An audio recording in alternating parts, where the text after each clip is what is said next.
imaginarse hasta dónde puede llegar el pensamiento humano con la ayuda del Espíritu Santo. Los sabios, de acuerdo a la Biblia, de acuerdo al mundo, son los que tienen 3, 4 doctorados en ciencias políticas, físico, matemático, astrofísico, etcétera, etcétera. Pero toda esta sabiduría y todo este conocimiento, a quienes nosotros llamamos sabios, tienen una limitación. ¿Por qué? Porque estas personas jamás podrán contestar 3 preguntas: ¿de dónde venimos? ¿Quiénes somos? ¿Y a dónde nos dirigimos? La sabiduría del mundo fue enloquecida por Dios y Dios desechó el entendimiento de los entendidos. Y el origen del universo, el origen de tu persona, la razón de mi existencia, el porqué de mi existencia, el futuro del mundo, hacia dónde se dirige el mundo, solo Dios lo puede revelar. Y esta revelación se encuentra en las páginas de la Biblia. Vamos pues en esta noche a ver que esta pregunta puede tener una respuesta, pero vamos a, en primer lugar, a ver la soberanía de Dios. Porque Dios nos enseña que Él es un Dios soberano. ¿Qué es soberano? Una persona soberana es una persona que no le pide a nadie cuentas ni consejo de lo que va a hacer. Un rey es soberano en el sentido de mandar matar a estas personas. Un rey puede decir y puede tener consejeros y decir: no les hago caso a ustedes, porque ya no es una república, es una monarquía, y puede hacer cosas que nadie le tiene que dar cuentas ni pedir cuentas, porque eso se llama soberanía. Una persona que es dueña de algo no le pide cuentas a nadie, hacer lo que quiera. Tú tienes un coche y tú eres soberano sobre tu coche. Si tú quieres rayar tu coche, lo rayas. Si lo quieres mantener, lo mantienes. ¿Por qué? Porque es tu coche, es tu propiedad. Y cuando Dios dice que Él es soberano de todas las cosas, dice en Isaías 40 que no hay ninguna criatura en el universo que pueda tener la capacidad, desde el momento que ha sido creada por Dios y desciende de Dios, que se pueda acercar a Dios y decirle: Señor, creo que la regaste. Señor, creo que eso que hiciste no está bien. De acuerdo a mi entender y a mi finitud, yo hubiera hecho otra cosa. O sea, esa es la tendencia humana de ponernos nosotros en el banquillo del juez y sentar a Dios en el banquillo de los acusados. Mira, tú siéntate ahí, Dios, y si yo hubiera sido tú, no hubiera sido esto, no hubiera hecho. A ver, si tú eres amor, ¿por qué hiciste esto y aquello? Y cuando el hombre se pone en esta posición de creer que puede tener más sabiduría y comprender las acciones y los pensamientos de Dios, es cuando el hombre se ensoberbece. Y esto es lo que la Biblia conoce y revela como soberbia humana. La soberbia humana, el creer que nosotros podemos tener las respuestas y que si yo fuera Dios no hubiera permitido el mal, y si es Dios todopoderoso, ¿por qué no mata al diablo? ¿Y por qué no acaba con esto? Y todas estas falta de respuestas a tus cuestionamientos, a muchas personas las amargan. A otras personas las vuelven locas, como Friedrich Nietzsche, como Carlos Sagan, como Jean-Paul Sartre, como Ingersoll y la mayor parte de los ateos. ¿Por qué? Porque quieren en su finitud y en su humanidad tener respuestas, y no las tenemos nosotros. Las respuestas tienen que venir del cielo. Y si no vienen del cielo, te repito, tienes tus 60 watts aquí en tu foco, Dios tiene 1,000,000 de watts. Nunca vas a pasar a 61 watts porque tus filamentos fueron diseñados para soportar una carga de 60 watts. Y si tú quieres soportar y entender más cosas que sobrepasan tu capacidad intelectual, acabas loco. Entonces, para que no acabemos locos y para que veamos que podamos expandir a mayor tiempo nuestra capacidad y a mayor extensión, necesitamos la revelación del Espíritu Santo. Y el precio que se paga es invitar a Cristo a tu vida como tu Señor y Salvador, permitir al Espíritu Santo que entre a tu vida, tener la paciencia de educar tu mente, disciplinar tu mente, memorizar la mente y estudiarla en oración y estudiarla con un espíritu quebrantado, la palabra de Dios, y Dios te guiará a las fuentes de toda la sabiduría y de todo el conocimiento. Vamos pues a ver algunos pasajes. No los apunten porque se los voy a leer, apunten solamente el versículo para que no perdamos tiempo. Vamos a ir un poco rápido, pero quiero que vean en primer lugar Efesios 1, versículo 11, donde Dios, es uno de los pasajes más profundos de toda la Biblia, el capítulo 1 de Efesios, y aquí Dios nos revela que todas las cosas que suceden en el universo, tanto las buenas como las malas, suceden dentro de un marco de su propósito. Dice Efesios 1:11: En él asimismo tuvimos herencia, habiendo sido predestinados conforme al propósito del que hace todas las cosas según el designio de su voluntad. Todas las cosas que Dios ha permitido que sucedan y todas las cosas que Dios ha creado han sido por su voluntad. Y cuando nosotros comenzamos a entrar dentro de la voluntad de Dios, comenzamos a descubrir que eso es precisamente lo más importante de conocer, la voluntad de Dios. Les voy a dar un ejemplo rápido. Hace 2000 años un hombre colgaba en una cruz, Jesucristo. Y en ese momento toda la humanidad, los discípulos, los más grandes teólogos, los religiosos, los mismos hombres que estuvieron con Cristo, cuando lo vieron crucificado, ninguno de ellos entendió esto. ¿Cómo es posible que Dios diga que Él ama a su Hijo cuando ha permitido que lo hagan pedazos en una cruz? Y realmente le decía a la gente, si tú eres el Hijo de Dios y tú tienes el poder y eres el Dios que hiciste todo, ¿por qué no te desclavas de la cruz?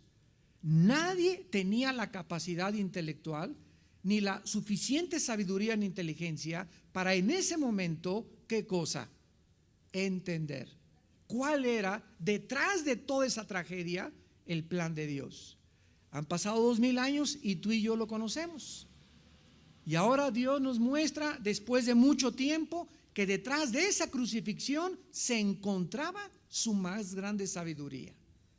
Y que en una tragedia, era lo que el mundo llamaba una tragedia, Dios enloqueció la sabiduría y escogió lo débil del mundo y que mataran a su Hijo y lo crucificaran y casi lo descuartizaran con un propósito infinitamente más sabio que nuestra inteligencia, que a través de esa muerte Él nos pudiera dar su justicia y el perdón de nuestros pecados.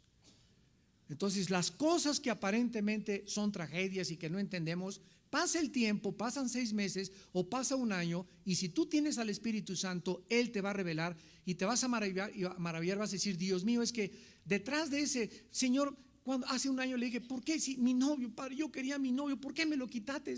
Fue mi chencho. Y Señor, si tú me amas, ¿por qué te llevaste a mi esposo, a mi esposa? Y pasa el tiempo y te das cuenta, conforme se van desarrollando las situaciones, que Dios en su infinita sabiduría permitió eso y te metió una cirugía y permitió que te cortaran ese cáncer, y ahora te puede bendecir de una forma mucho más grande. Yo conozco una familia que tuvo un hijo con síndrome de Down. Y al principio, Dios mío, no nos quiere, somos una familia maldecida por aquí, para allá. Y este niño con síndrome de Down se convirtió en el ángel más grande de esa familia. Y los padres no se divorciaron precisamente por causa de este niño, de cómo los unió. Entonces vemos nosotros que las cosas que precipitadamente juzgamos, porque somos impulsivos e impacientes, a través del tiempo tienen una explicación sabia de parte de aquel que hace todas las cosas según su voluntad. Y nosotros necesitamos, para poder descubrir esa voluntad, paciencia. Más que cualquier otra cosa necesitamos paciencia. Vamos a citar versículos rapidísimo. Por ejemplo, vean ustedes, dice Mateo 10:29, no se venden 2 pajarillos por un cuarto, con todo, ni uno de ellos cae a tierra sin vuestro Padre. Vamos rápidamente a ver un panorama hasta donde llega el control de Dios. Los pájaros en el campo, que nosotros consideramos pues a 3 pesos. ¿Cuánto más por un pajarito, verdad? 5 pesos por un pajarito. ¿Qué puede valer? Ya los periquitos australianos valen un poco más, las guacamayas valen un poco más, etcétera, etcétera. Mientras más raros, más caros. Pero esos pajaritos insignificantes que para nosotros tienen un precio de 2 o 3 pesos, Dios, a pesar de que conoce los nombres de todas las estrellas, sabe cuántos granos de arena hay en el mar, sabe cuántos cabellos tiene cada uno de nosotros. Estos pajaritos, los gusanitos y toda la creación está bajo su control. No se cae, dijo Cristo, ni uno de ellos sin la voluntad de Dios. Proverbios 16:3, el rodar de los dados. Aventamos un par de dados y dice en Proverbios 16:3, la suerte se echa en las mesas de Las Vegas, ¿no? En el regazo, mas de Jehová la decisión de ella. Que caiga el 7 o que caiga el 8 o que caiga el 10, aún en eso que llamamos suerte, porque no hay suerte, Dios permite las cosas.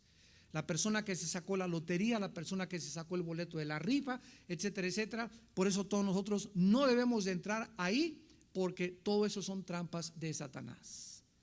Pero el mismo Dios permite muchas veces que una persona se saque la lotería o haga esto, o que a través del narcotráfico prospere, para que eso que él ganó se convierta en una maldición.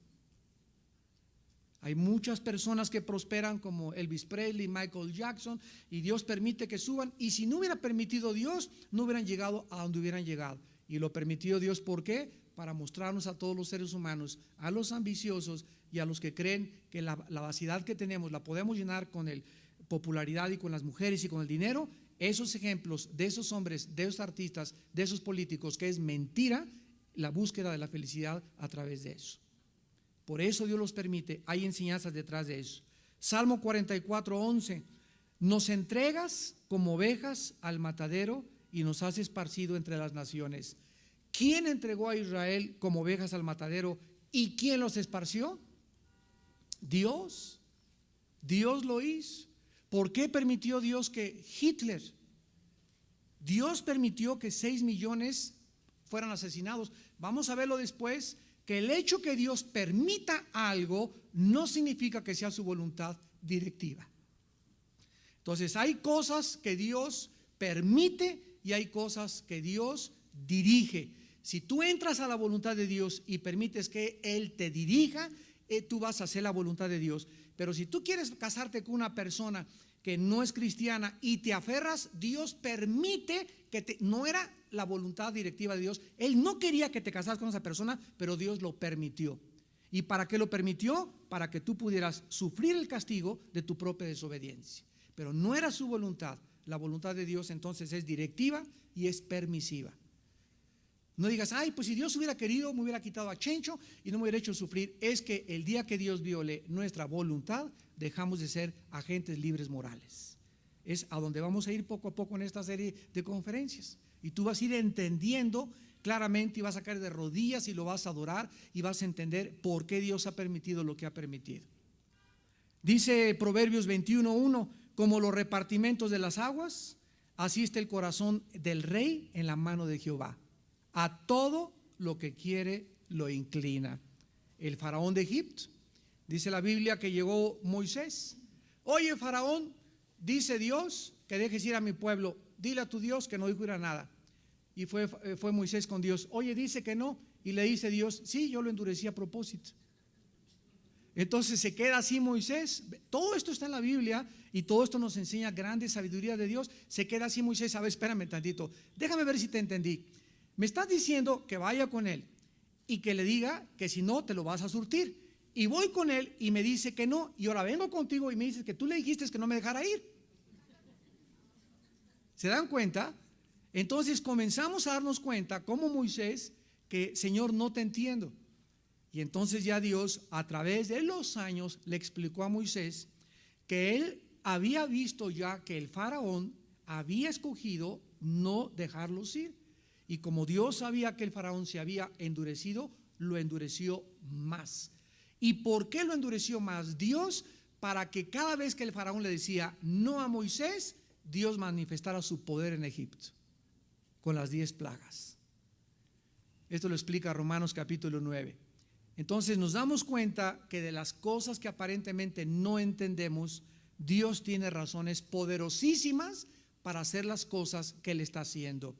No entendemos porque, repito, 6 millones de judíos fueron masacrados por Adolf Hitler. ¿Sabían ustedes que gracias a esta masacre Israel pudo regresar en el 48 y constituirse como un estado libre, soberano, independiente?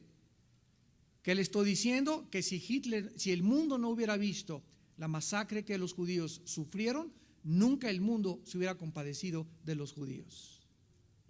Y por ello regresaron y formaron una nación. Ahora, esto significa que Dios obligó a Hitler a castigarlos de ninguna manera. Otra verdad en la Biblia es la siguiente. Dice Daniel 1:1, y Nabucodonosor llegó a Jerusalén y Dios le entregó a Jerusalén. ¿Significa esto entonces que Nabucodonosor no era responsable porque dice que Dios entregó a Jerusalén en las manos del rey Nabucodonosor? De ninguna manera. Esto significa que Nabucodonosor era un rey cruel.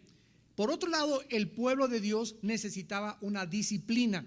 Entonces Dios usa un instrumento malo para castigar a su pueblo, como usó a Castro con los cubanos, como ha usado a Hussein con los iraquíes, como ha usado dice la Biblia que el pueblo tiene el gobierno que se merece.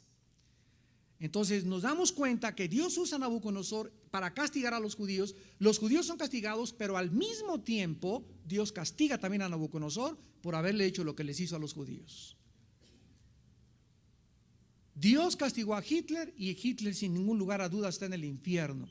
Sin embargo, fue un instrumento de Dios para poder usarlo en contra de los judíos, para darles un quebrantamiento y permitir que como cuando se aplastan las uvas, sale el jugo de la uva para hacer el vino, así el aplastamiento, la opresión, la tribulación y el sufrimiento saca lo mejor de nosotros. Éxodo 4:11, la mudez, la ceguera y la sordera, ¿quién los hizo? Y Jehová le respondió, ¿quién dio la boca al hombre? ¿O quién hizo al mudo, al sordo, al que ve y al ciego? ¿Cuántas veces hemos visto nosotros, como en el caso de los discípulos en Juan, que se acercan al templo y ven a un ciego? Y los discípulos tenían la mentalidad que tenemos todavía en el siglo XXI. ¿Quién pecó? ¿Este o sus padres para que haya nacido ciego? ¿Quién pecó? ¿Por qué tiene esa familia un hijo con síndrome de Down? Es que es una maldición sobre esa familia. Son hijos de la maldición. Y todo lo atribuimos de una forma extrema y una forma exagerada a la maldición y al pecado. Lo vamos a ver con Job, que es una mentira eso totalmente. Entonces Dios muchas veces permite que una persona nazca ciega, que permita que nazca sorda. Y entonces Cristo, ¿qué les contestó a los discípulos? Este no pecó ni sus padres pecaron para que naciera ciego, sino que nació así para que en este momento la gloria de mi Padre se manifestara, porque le voy a dar yo la vista. Entonces Dios no podía Cristo venir al mundo y manifestar su poder si alguien no hubiera permitido Dios que naciera ciego. Ahora, claro que hay ciegos que nacen por causas de drogas, por causas de la talidomina, una droga que se usó en los 60s, 70s, por causas de abusos sexuales, etcétera, etcétera. Esa es otra cosa que también vamos a analizar. Segunda de Samuel 12:15. Y Jehová hirió al niño que la mujer de Urías había dado a David y enfermó gravemente. ¿Quién le puede decir a Dios que está mal llevarse a sus criaturas, o a través de una matanza, o a través de una inundación, o a través de un terremoto, o a través de una enfermedad? Dios nos lleva a nosotros, todos tenemos que morir, todos de alguna forma nos tenemos que ir a la otra vida de alguna forma. Los que se murieron en las torres de Nueva York, si no se murieron el 11 de septiembre, se hubieran muerto en los años siguientes, porque todos tenemos que morir. A ellos les tocó morir con un avionazo y muchos hasta fueron misericordiosos porque ni sintieron, ¿verdad? Entonces, ¿quién le va a decir a Dios que la forma como nos lleva está mal? Es que yo me quiero ir así como angelito, Señor, sin ningún sufrimiento y sin nada, dulce, así que venga así. Eso vamos a ser los que seamos arrebatados. Pero si Dios es soberano, tú le vas a decir entonces, o le vas a aconsejar que está mal que se lleve esas personas. En una inundación se mueren, vamos a poner 25,000 niños. ¿Alguien puede acusar de crueldad a Dios de que hayan muerto 25,000 niños cuando esos 25,000 niños están en el cielo y dejaron de sufrir en esta tierra? ¿O querías que se quedaran a sufrir contigo? A ver, cuando comenzamos a cambiar la perspectiva y comenzamos a entender y ver con un lente diferente, con el lente de Dios, comenzamos a entender que no podemos atrevernos a acusar a Dios de crueldad ni de maldad, porque Él es infinitamente justo, invariable en su carácter e inmutable en sus atributos. Primera de Samuel 2:7, Jehová empobrece y Él enriquece. Las personas que tienen dinero Dios les permitió que tuvieran el dinero, la capacidad para hacer los negocios, y las personas pobres, Dios permitió que nacieran pobres. Dicen Proverbios que el pobre y el rico se encuentran, a ambos los hizo Jehová. Y vean ustedes los seres humanos. Aquí estamos abajo diciendo que la causa de los males es la pobreza. Y de una forma distorsionada y equivocada, muchos gobernantes comienzan a emprender campañas para acabar la pobreza, cosa que es una utopía, es una falacia, es imposible, porque siempre habrá pobres entre nosotros, y la pobreza no es la causa de los problemas humanos, es el pecado. Esta fue la grande equivocación de Carlos Marx con su dialéctica materialista. El creer que si subía la clase del proletariado y la subía la burguesía y derrocaban al capitalismo, entonces ya iba a haber una distribución equitativa de las riquezas. Carlos Marx se equivocó en desconocer la naturaleza humana. Si tú a esas personas que están abajo las subes arriba, ellas también hacen lo mismo que los que estaban arriba. Miren ustedes la invasión de Cuba o el golpe, la revolución cubana. Castro al principio era un hombre sincero, igual que el doctor Che Guevara, y querían tumbar a Batista, y fue un dictador y había muchos aprovechamientos, y es verdad, y llegaron y prometieron al pueblo cubano esto y el otro, y ahora sí va a haber voto y democracia, y no es cierto, ya tiene 30 años el hombre, y a ver si lo puede sacar. La misma razón por la cual derrocaron a Batista, el mismo error lo cometió Castro 20 veces más ampliado. Entonces nos damos cuenta que no es esa la solución de que los pobres tengan las más riquezas, y que tú dale a un pobre mucho más dinero y lo único que va a hacer va a ser un borracho rico, o un drogadicto rico, o otro asesino más rico, o otro opresor rico. Ahora, repartamos todas las riquezas, y ¿quién va a bolear los zapatos? ¿Quién va a ser choferes? ¿Quién va a ser plomeros? ¿Quién va a ser electricistas? ¿Quién va a ser albañiles?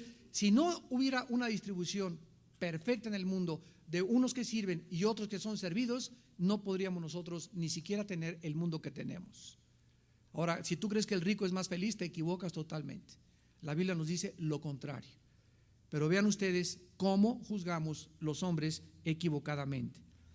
Dice primera de Pedro 4:19, de modo que los que padecen según la voluntad de Dios encomienden sus almas al fiel Creador y hagan el bien. ¿Qué dice este versículo? Que nuestros padecimientos y nuestros sufrimientos Dios ha permitido que los atravesemos. Dios ha permitido que los atravesemos. Tú perdiste a tu padre o perdiste a tu madre, o te dejaron tus dos últimas mujeres o tus dos últimos esposos, te corrieron de 3 últimos trabajos, todo, absolutamente todo, tú tienes que desarrollar el bendito hábito de ver detrás a Dios. Dicen Proverbios, reconócelo en todos tus caminos y Él enderezará tus veredas. Pero en el momento que un ser humano dice, no, es que mi madre, por eso soy como soy, mi padre me violó, nunca tuve esta oportunidad, estuve en 3 orfanatorios de chiquito, me criaron de esta manera, me crié con una madre prostituta, tuve padres alcohólicos. Cuando nosotros comenzamos a poner la responsabilidad de nuestras acciones, de nuestra vida, de nuestra conducta en terceras personas, es cuando somos calificados por Dios como personas inmaduras. ¿Quién es una persona madura de acuerdo a la Biblia? Una persona que acepta su responsabilidad y no le echa la culpa a nadie de cómo es. Ok, tu mamá fue la tigresa de Santa Julia y tu papá fue el mocho orejas y tuviste hermanos peores que los hermanos de José, pero ¿sabes una cosa? Tú no tienes por qué ser igual que tu madre, ni que tu padre, ni que tus hermanos, ni repetirlo a tus hijos. Dios te dice ahora, puedes cambiar con mi gracia del Espíritu de Dios. Entonces Dios nos ofrece algo mucho más grande que todas las cosas que nos hicieron sufrir, y se llama gracia. La gracia de Dios, que está a la disposición de todos los seres humanos que anhelen creer que hay otra dimensión y otro mundo mejor que el que estamos viviendo. Lo peor que le puede suceder a un ser humano es amargarse. Una persona amargada, dice Hebreos 12, bloquea la gracia de Dios a su vida, te impide progresar, te nubla el entendimiento, te quita la razón, te contagias a los demás. Y si tú no sales de esa prisión, porque es una la persona amargada se encarcela a sí misma y no quiere, y él mismo tiene la llave y no se la abre porque así quiere vivir. ¿Por qué? Porque tiene coraje contra todo el mundo y se quiere vengar y no sabe que nunca podrá vengarse, y antes de que se vengue, él mismo se va a envenenar más. Es como el chiste que traía Pepito, una araña, aquí una tarántula, y le pregunta a su amiguito: oye, ¿para qué traes esa tarántula? Y dice Pepito: es que hay un amigo que me sacó la lengua y cuando vean, le eché la mucha para que le pique. Y le contesta a la amiguita Pepito y le dice: Pepito, antes de que se la avientes a tu amiguito, ya te picó a ti primero. Así es la amargura. Es algo que guardamos dentro de nosotros y no sabemos que nosotros mismos nos estamos enfermando, porque jamás podremos hacerle el daño y la venganza que queremos a las personas que odiamos o de las cuales nos lastimaron en nuestro pasado. ¿Cuál es el secreto de Cristo? Perdona 70 veces 7. Los cristianos que han aprendido a recibir y a recibir cachetadas y traiciones y desilusiones y siguen, pero así, esos están en la tierra de Canaán. La prueba más grande del cristianismo es la amargura. Si tú puedes vencer la amargura, no te imaginas al pasar a Canaán, porque en Canaán no puede amargados, todas las bendiciones que Dios te da. Y vas a ser una persona que ya no vas a ser vulnerable ni a la crítica, ni al chisme, ni a la persecución. ¿Por qué? Porque como Cristo puso su rostro como pedernal, sabiendo el gozo que tenía delante de él. Y vas a perdonar todas las cosas que te han hecho. Y dice Santiago 4:15: hay de aquellos que dicen mañana voy a hacer y pasado voy a hacer, en lo cual deberían de decir: si el Señor quiere, viviremos y haremos esto o aquello. ¿Quién es un cristiano? Una persona que sabe que depende entera y totalmente de Dios. Dice Jeremías 10:23: el hombre no es señor de su camino, ni del hombre que camina a ordenar sus pasos. De repente yo tengo planes: voy a ir a Michoacán, voy a ir a Guadalajara, voy a comprar esta casa, me voy a casar con esta persona, y algo pasa en contra de todos mis planes y de todo lo que yo anhelaba. Yo quería ser diputado, yo quería tener esta carrera, y algo de una forma inesperada me cambia el camino. Sí me amargo y me enojo y me siento frustrado, y no digo: Padre Santo, haz tu voluntad. No entiendo qué está pasando, pero me iba a casar y pasado mañana y te llevaste a mi chava y se fue con otro. O iba a comprar esta casa y ya me la compraron. Me robaron la diputación, me pasó esto. Si tú no entiendes cuando caminas con Dios que las cosas que pasan es porque Dios nos dice: no era por ahí, te voy a mostrar otro camino, y no estás blandito y suelto para que Dios te siga dirigiendo, y a Dios no se mete en tu vida. Porque para que Dios nos pueda dirigir necesitamos ser dóciles. Y si no hay docilidad en nuestro carácter, hay más sufrimiento. Y esto es horrible en una persona a la cual Dios tiene que tratar como a la mula o como al caballo que no tienen entendimiento. ¿Quieres ser mula? La persecución de los cristianos, Mateo 5:11: dichosos son cuando por mi casa te persigan y te calumnien. ¿Cómo es posible esto? Cuando oigas que digan cuando alguien dijo que tenías cara de caimán, te dijeron por ahí que un chisme o lo que haya sido. Mira, tienes que entender algo. Cuando nosotros oímos algo que dicen de nosotros y no es verdad, tú no tienes por qué preocuparte. Tu alma nos da coraje porque es horrible. Es una injusticia muy grande, ¿verdad? Herir la reputación de una persona y nos da coraje. Pero ¿por qué? ¿Por qué no es cierto? No es cierto. Tranquilo, relájate. Isaías 57:15, 54:17: ningún arma forjada contra ti prosperará. Si han dicho algo que no es verdad y Dios sabe que no es verdad, no te preocupes, Dios te va a vindicar. En lugar de preocuparte, de amargarte y de ponerte desilusionado, gózate. Dice Dios que eres dichoso y eres dichosa. Pero la forma de ver la vida desde el punto de vista de Dios, cómo cambia nuestra vida y cómo cambia nuestro carácter, ¿verdad? ¿Por qué? Porque aprendo a vivir conforme a lo que dice y no conforme a lo que siento. Cuidado con esas personas que viven conforme a lo que sienten. Es que yo siento que con esa mujer voy a ser más feliz, pero la Biblia dice que no cometas adulterio. Entonces, aunque sientas que es Caperucita Roja, no es verdad. Es que yo siento que en este trabajo va a ser mejor remunerado. Yo siento que esta lana me va a sacar de mis cosas, pero si esta lana es a través del fraude y del engaño y de la tranza, la verdad dice una cosa, yo siento otra cosa. Yo soy guiado no por lo que siento, soy guiado por la verdad. Rige tu vida, santo de Dios, por lo que está escrito. Y nunca perderás el camino, no por lo que sientas. Es que yo me voy a casar con un muchacho y siento que se va a convertir. No es que sientas o que no sientas. Dice la Biblia, no te unas en yugo desigual con los incrédulos. Y tus sentimientos son engañosos. No somos guiados por la vista ni por los sentimientos, somos guiados por fe. ¿Y qué es la fe? Creer lo que dice Dios. Y finalmente vemos nosotros la crucifixión, Hechos 4, 27 al 28. Dice el apóstol Pedro: verdaderamente se unieron en esta ciudad de Jerusalén contra tu santo Hijo Jesús, a quien ungiste Herodes y Poncio Pilato, con los gentiles y el pueblo de Israel, para hacer cuanto tu mano y tu consejo habían antes determinado que sucediera. Pilato, Herodes y todos los que se juntaron hicieron todo lo que Dios les permitió hacer. Nadie le puso una mano a Cristo sin que Dios lo haya permitido.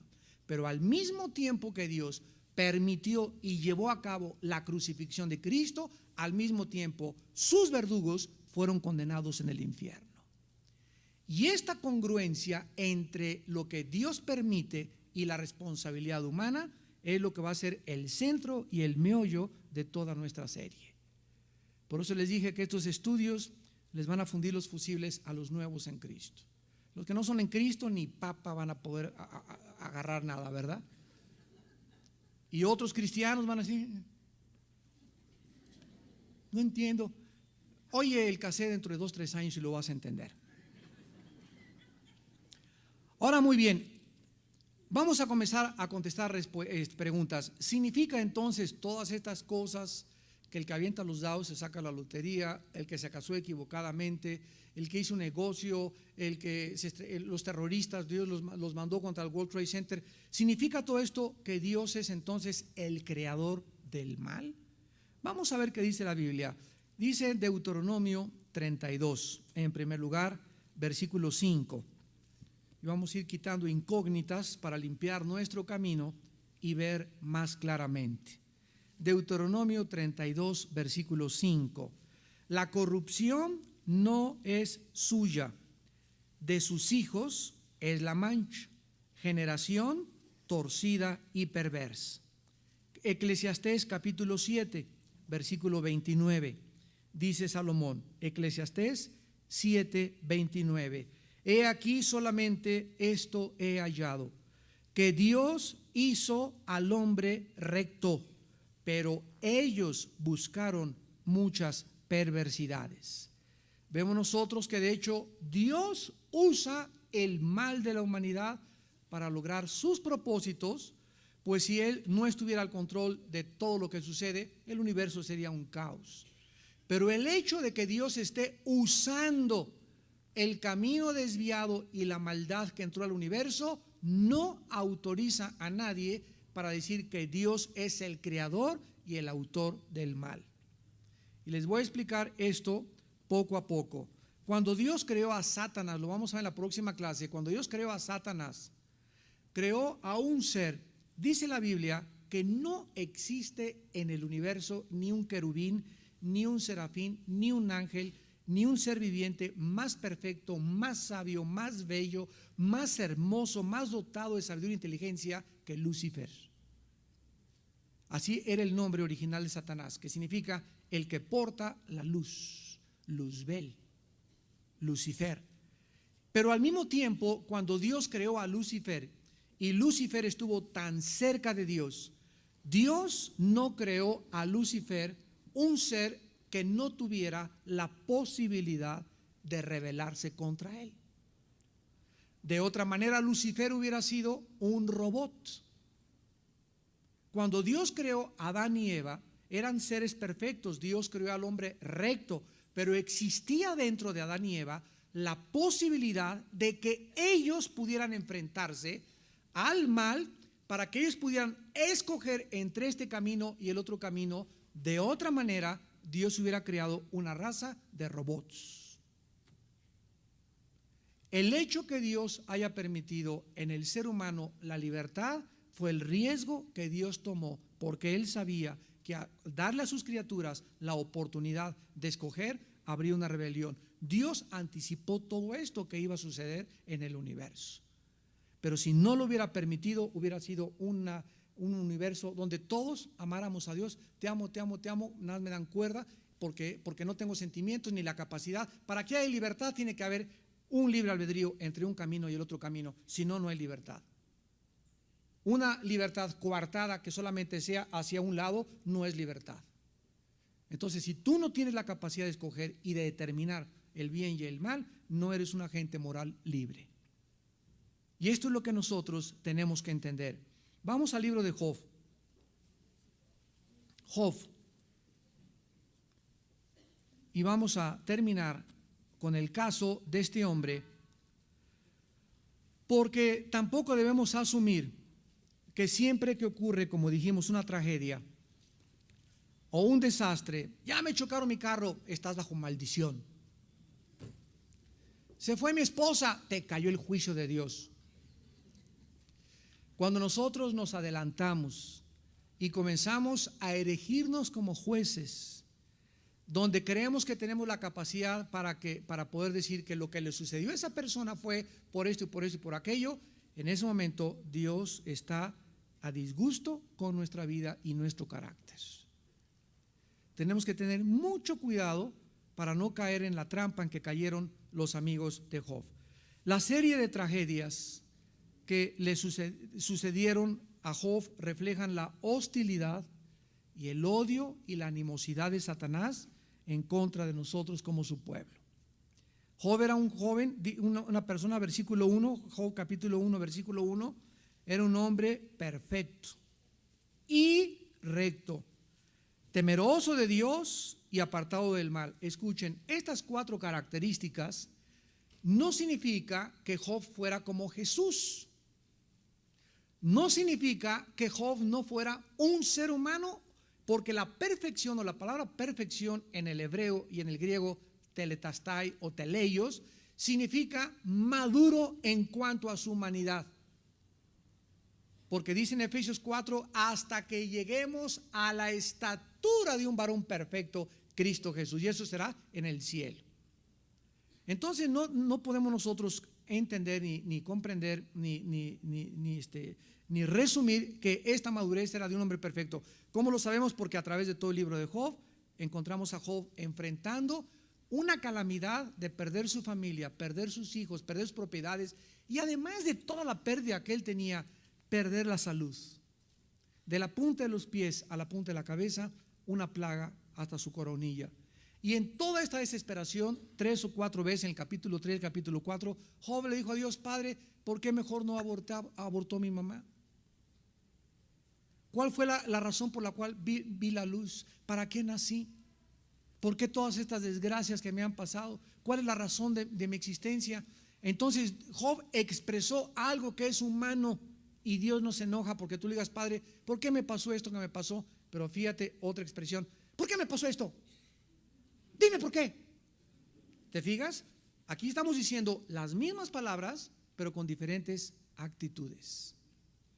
A Dios no le enoja que caes de rodillas: oh Dios, ¿por qué esto? Dios mío, se fue mi chencho, mi casa la perdí, Señor, me chocaron el carro, me está pasando esto, pero con una actitud de quebrantamiento: Dios mío, explícame, contéstame, háblame. Y cuando Dios ve ese espíritu quebrantado, nos da luz y nos muestra las razones por las cuales nos pasan lo que nos pasan. Pero dale oportunidad a Dios de hablarte y acércate a Él como el soberano del universo. Cuidado con tu orgullo y tu soberbia, porque Dios no te va a contestar. Entonces Dios le contestó a Job porque este fue el carácter de Job, y Dios permitió que Job externara y expresara sus más profundos sentimientos. Ahora, encontramos aquí en este pasaje, en el versículo 8 también, que se vuelve a repetir, que Jehová trae a Job y lo exhibe delante de Satanás. Dios exhibe a Job y le dice a Satanás: ¿no has considerado a mi siervo Job? ¿Qué estaba Dios diciéndole al diablo? Ponte a pensar, esto es lo que se llama meditar en la palabra, reflexionar, ponderar. Cuando Dios le dice a Satanás: ¿no has considerado a mi siervo Job?, es porque anteriormente podemos deducir muy fácil y claramente que Satanás estaba y había acusado a Dios desde Adán hasta el tiempo de Job, porque es la época de los patriarcas, de que los seres humanos que en ese momento poblaban la tierra estaban contentos y adoraban a Dios y eran fieles a Dios porque Dios los bendecía y los protegía. Y entonces Dios tuvo que romper esa acusación de Satanás para que los mismos ángeles y su justicia se desplegara y los habitantes de la tierra aprendiésemos a través de Job que sí hay personas que, a pesar de perder todo, mantienen su integridad y siguen amando a Dios, como fueron los mártires en el Coliseo romano, que los echaban y los comían los leones y murieron hasta el final como mártires, entregándole su vida a Dios. Lo amaron no por lo que Dios les dio, sino simplemente porque Él es Dios. Entonces Dios le dice a Satanás: ¿no has considerado? O sea, Satanás, ven para acá, quiero mostrarte a un hombre que existe y que está aquí en este planeta y que me ama y que me sirve. Y llega Satanás y le dice a Dios: no es cierto. Te ama y te eso porque mira nada más la casa que le pusiste ahí en el Pedregal, y mira lo que tiene el cacho, tiene un BMW, tiene un Mercedes, tiene salud, tiene hijos, tiene propiedades, dueño de Punta Diamante en Acapulco, etcétera, etcétera.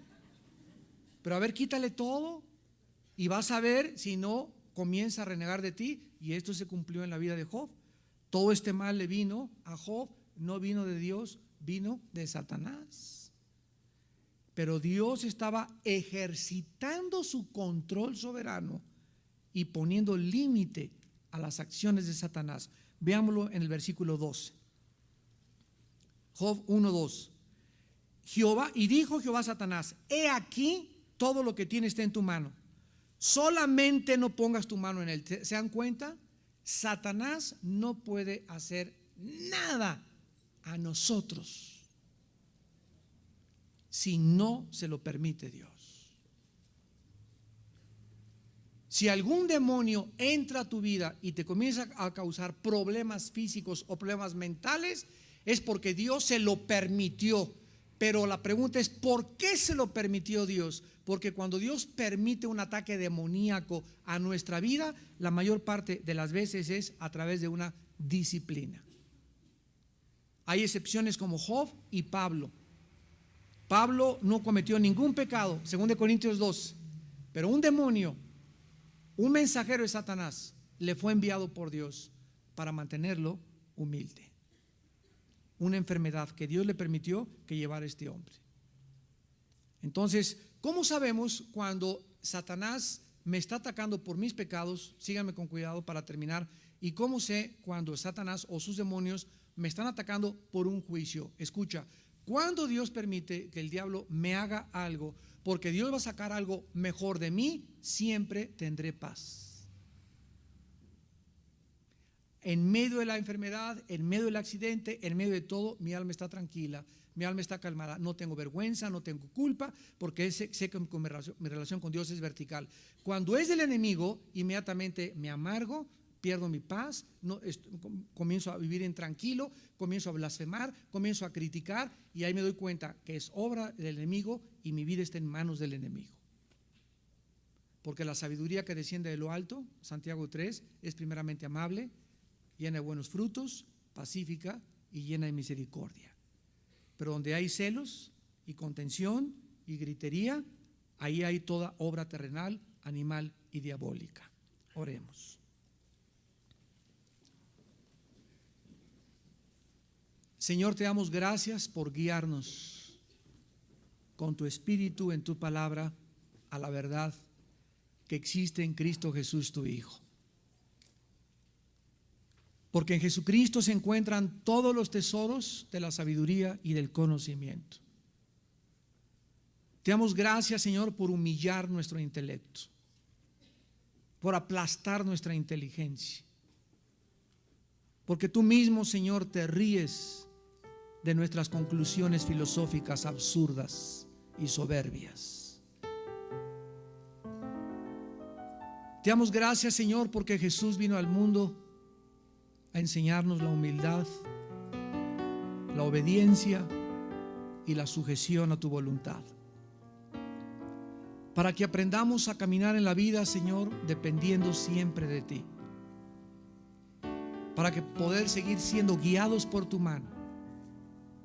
Y para que nunca jamás creamos ni concluyamos que ya lo sabemos todo. Para que no obstaculicemos ni detengamos nuestro avance y nuestro crecimiento espiritual, sino que en nosotros exista una hambre profunda de saber más y más y más y más. Porque lo que sabemos no lo sabemos como lo deberíamos de saber. Y siempre decimos la misma verdad de un filósofo: solo sé que no sé nada. Cuando digo que sé, me hago un tonto a mí mismo, porque aún falta más por saber. Gracias, Señor, por esta aventura tan maravillosa de caminar contigo. Gracias porque hay respuesta, Señor. Gracias, Dios, porque lo que nos falta es entendimiento. Y el entendimiento se lo das solamente al que teme tu nombre. Porque el que guarda el pacto de Dios entenderá todas las cosas, dice la palabra. Y los entendidos, dice la Biblia, entenderán en los últimos tiempos lo que está sucediendo. Y comprenderán que lo que pasa sucede porque hay un plan detrás de todo evento y de toda acción. Y Dios nos da a nosotros la responsabilidad de descubrir por qué pasa lo que sucede. Porque a Dios le gusta que investiguemos, que busquemos y que descubramos su voluntad. En esta noche hay muchos de ustedes que tal vez no tengan la persona de Jesucristo morando en su vida. Y no es hasta que el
in a sea of stars where your whispers take flight. Electrified emotions, they dance around my heart. In this digital garden where we never have to part. Shadows blend with colors as the beat sets me free. Every note a memory, every rhythm you and me. Echoes of you in synth waves, feel you near in the pulsing haze of this electro world where we collide. You love the rhythm in my mind, With the glow of city lights, our shadows intertwine in this kaleidoscope of love where the past and future align. With every step I take, I feel your presence strong. And this digital symphony where our hearts belong. Shadows blend with colors as the beat sets me free. Every note a memory, every rhythm you and me. Echoes of you in synth waves, feel you near in the pulsing haze of this electro world where we collide. You love the rhythm in my mind. And in silence between the beats I find your voice. In the flicker of the lights I see your choice. Together in this dream we'll never fade. In the echoes of our love we'll always stay. Echoes of you